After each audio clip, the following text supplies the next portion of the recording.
વિચારો સામે પહાડ જેવી અકબરની લાખો મુઘલો સેના ઊભી હોય, આધુનિક તોપો અને હથિયારો હોય, અને આ બાજુ માત્ર થોડા હજાર વીરો પોતાની માતૃભૂમિ બચાવવા ઊભા હોય છે. જ્યારે સેનાપતિ પૂછે કે આપણે હારી જઈશું, ત્યારે સિંહણ જેવી રાણી કહે છે કે ગુલામોના 100 વર્ષ જીવવા કરતાં આઝાદીથી મરવું બહેતર છે.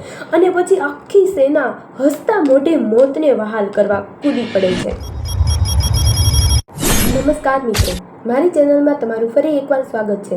આપણે મૂવીઓમાં જોયું છે કે કેવી રીતે ભારતના વીરો દેશ માટે જાન આપે છે, પણ આજે હું તમને ઇતિહાસનું એક એવું પાનું વાંચીને બતાવવા જઈ રહી છું જે જાણીને તમે પણ નતમસ્ત થઈ જશો. આ કહાની છે મધ્યપ્રદેશના ગઢ મંડલાની, ગોંડવાના સામ્રાજ્યની રાણી વીરાંગના દુર્ગાવતીની.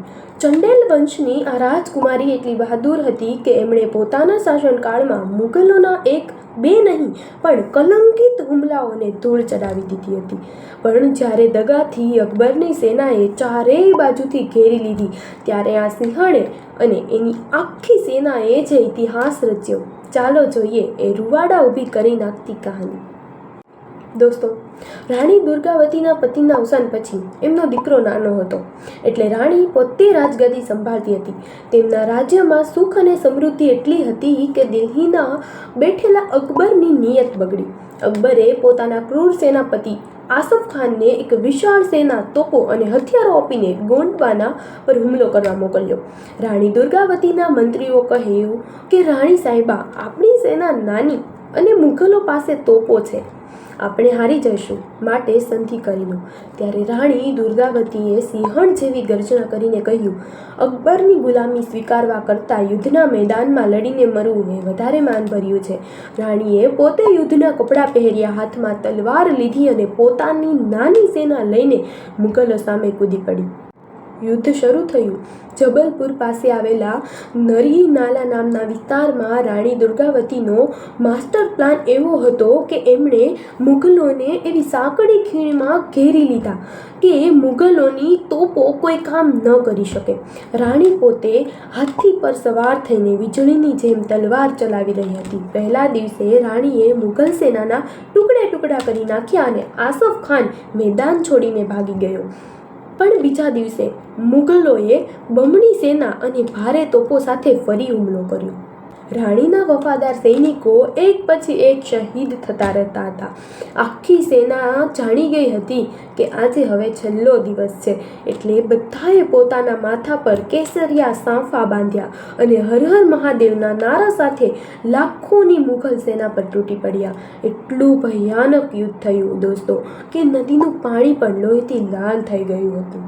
યુદ્ધના છેલ્લા કલાકોમાં રાણી દુર્ગાવતી પોતે ગંભીર રીતે ઘાયલ થયા અને તીર એમની કામની પાછળ વાગ્યું અને બીજું ઝેરી તીર એમની ગરદનમાં ઘૂસી ગયું.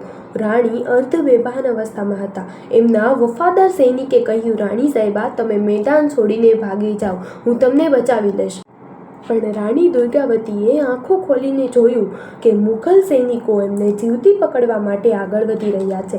રાણી જાણતા હતા કે જો અકબરના સૈનિકો એમને પકડી લેશે તો એમનું અપમાન થશે, એટલે એમને પોતાના સૈનિકને કહ્યું કે તારી તલવારથી મારું માથું કાપી નાખ.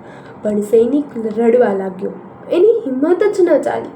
ત્યારે એ મહાન સિંહણ જેવી રાણીએ પોતે જ પોતાની કટાર ખેંચી અને જય માં ભવાની કહીને પોતાની જ છાતીમાં ઉતારી દીધી.